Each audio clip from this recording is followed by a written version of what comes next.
for us to actually talk about how fur is sustainable. I mean, the fact that fur is natural and biodegradable, I think, is everyone understands that part. But especially on the ranch fur side, on the mink and fox side, can you talk a little bit more about the efforts that the industry makes and the realities of the industry that do show that ranch fur, farm fur, is sustainable, kind of on the in and the out of the product? Sure. So the two biggest inputs on a fur farm would be the feed and the bedding.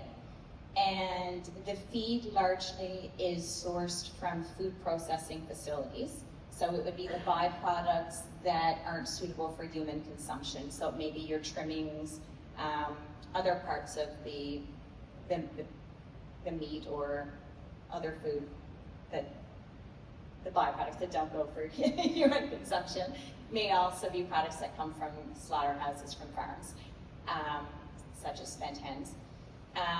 So that is recycled into a high quality feed for mink.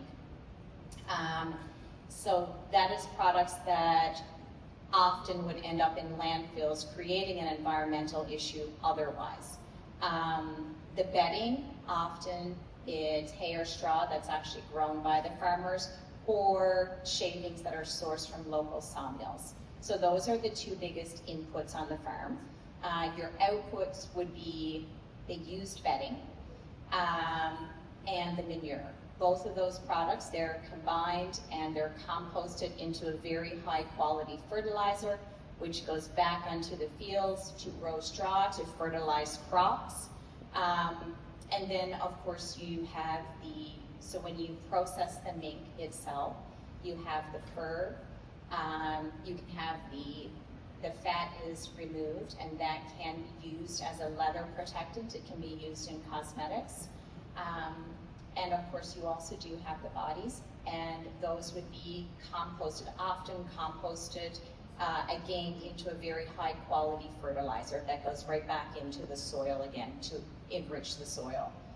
And of course then you have the end product, the fur itself, which long lasting, can be remodeled multiple times, and as Doug mentioned, is 100% biodegradable.